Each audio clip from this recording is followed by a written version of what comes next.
말씀 보겠습니다. 오늘 말씀은 누가복음 23장 1절부터 12절까지 말씀입니다. 누가복음 23장 1절부터 12절까지 말씀 같이 보겠습니다. 무리가 다 일어나 예수를 빌라도에게 끌고 가서 고발하여 이르되 우리가 이 사람을 보매 우리 백성을 미혹하고 가이사에게 세금 바치는 것을 금하며 자칭 왕 그리스도라 하더이다 하니 빌라도가 예수께 물어 이르되 네가 유대인의 왕이냐? 대답하여 이르시되 내 말이 옳도다. 빌라도가 대제사장들과 무리에게 이르되 내가 보니 이 사람에게 죄가 없도다 하니 무리가 더욱 강하게 말하되 그가 온 유대에서 가르치고 갈릴리에서부터 시작하여 여기까지 와서 백성을 소동하게 하나이다. 빌라도가 듣고 그가 갈릴리 사람이냐 물어 헤롯의 관할에 속한 줄을 알고 헤롯에게 보내니 그때에 헤롯이 예루살렘에 있더라. 헤롯이 예수를 보고 매우 기뻐하니 이는 그의 소문을 들었으므로 보고자 한지 오래였고 또한 무엇이나 이적 행하심을 볼까 바랐던 연고러라. 여러 말로 물으나 아무 말도 대답하지 아니하시니 대제사장들과 서기관들이 서서 힘써 고발하더라. 헤롯이 그 군인들과 함께 예수를 업신여기며 희롱하고 빛난 옷을 입혀 빌라도에게 도로 보내니 헤롯과 빌라도가 전에는 원수였으나 당일에 서로 친구가 되니라. 아멘. 오늘 본문은 예수님께서 재판을 받으시는 내용입니다. 사람들이 여러 가지 말로 예수님을 고소하였습니다. 천지의 주인이신 그 분을 두고 사람들이 자기의 이익과 또 자기의 생각대로 비난하고 또 이용하고 있습니다. 예수님을 잡은 무리들은 예수님을 사형시키기 위해서 빌라도에게 끌고 갔습니다. 그리고 세 가지의 제목을 더 씌워서 그렇게 얘기합니다. 2절에 우리 백성을 미혹하고 가이사에게 세금 바치는 것을 금하며 자칭 왕 그리스도라 하더이다. 백성을 미혹한다라는 것은 그들이 진리를 모르기 때문에 생겼던 오해입니다. 예수님은 백성을 미혹한 것이 아니라 진리로 이끌려고 하셨습니다. 세금 바치는 것을 금하였다라는 것도 거짓입니다. 예수님은 분명히 가이사의 것은 가이사에게라고 그렇게 말씀하셨습니다. 예수님은 세금을 내셨습니다. 자신을 스스로 왕이라고 칭한다라고 했던 그 제목은 그들이 무지하기 때문에 생긴 죄목입니다. 예수님은 실제로 왕이셨습니다. 그러나 그들은 그것에 무지하여서 그것을 죄목으로 삼고 있습니다. 사람들이 그들의 입장에서 보니까 예수님은 죽을 죄인이었습니다. 예수님처럼 죄가 없으신 분이 그들에게는 죽일 죄인이 되고 있는 것입니다. 여러분, 자기 입장에서 보는 이것이 얼마나 무서운 것인가를 우리가 생각해 볼 필요가 있습니다. 사람들은 자기 입장에서 보는 그 경향 때문에 의를 악이라고 말하고 악을 선이라고 말할 때가 많이 있습니다. 우리는 이것을 매우 조심해야 됩니다. 어느 누구도 이것에서 완전히 자유할 수 없습니다. 그래서 이것을 예방하기 위한 가장 중요한 하나의 방법이 바로 사랑입니다. 사람들은 모두 죄인이라고 하는데 자기 홀로 의인인 사람들이 많이 있습니다. 불평, 불만, 미움, 증오, 그 모든 것을 가지고 있으면서 스스로 자신이 옳다고 생각합니다. 그러나 바로 그 마음이 그가 옳지 않다라는 것을 증명하는 것입니다. 혹 옳다 하여도 그런 마음을 가지고 있으면 그것은 그른 것이 됩니다.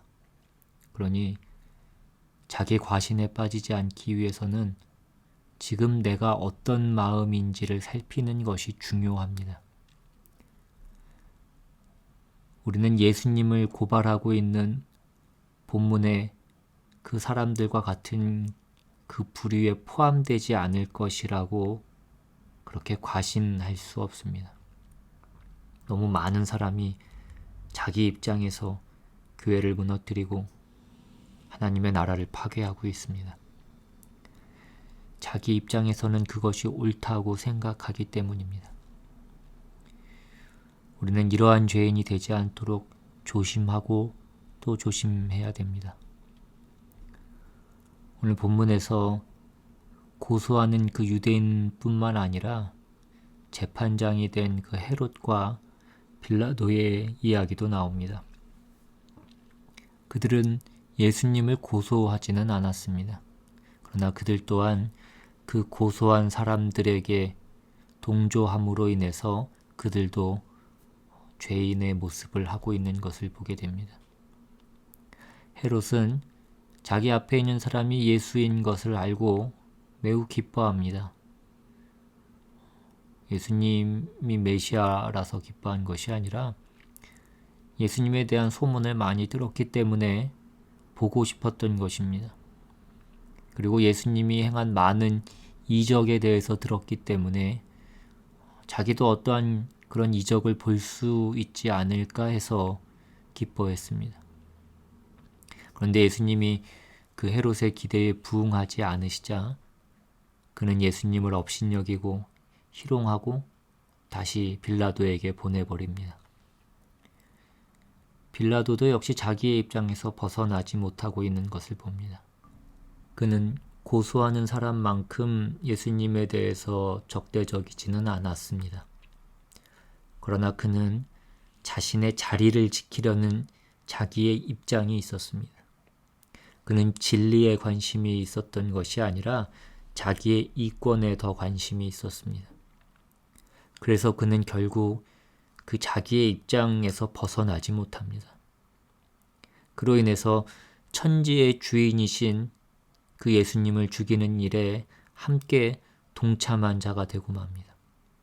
천지의 주인이신 예수님을 희롱하는 사람이 되고 맙니다.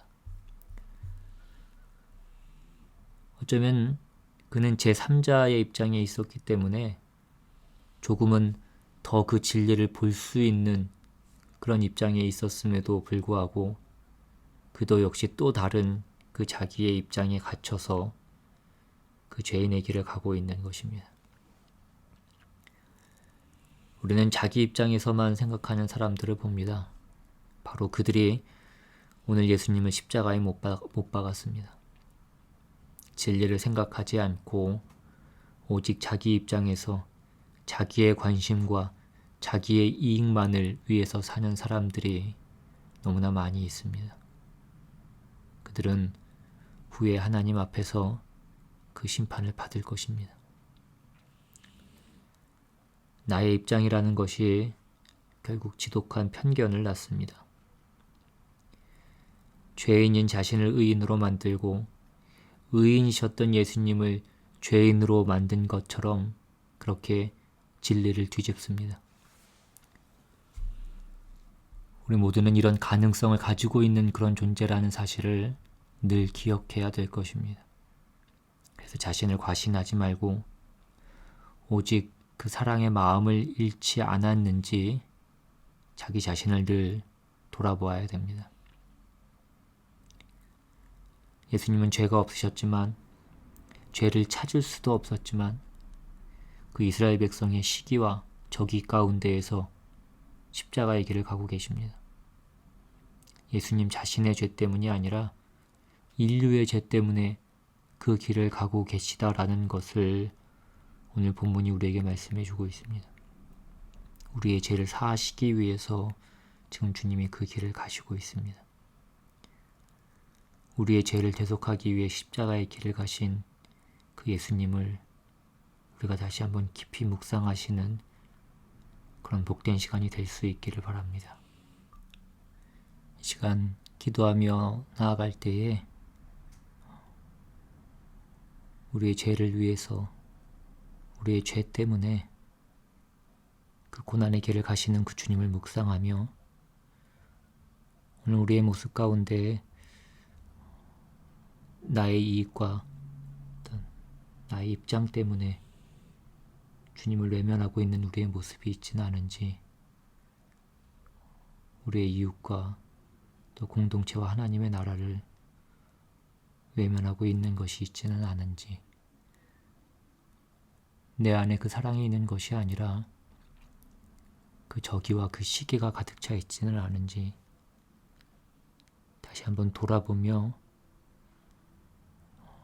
그 주님의 마음을, 그 주님의 은혜와 긍휼을 가질 수 있게 해달라고 이 시간 한번 같이 기도하며 나가기로 원합니다. 우리 시간 같이 기도하겠습니다.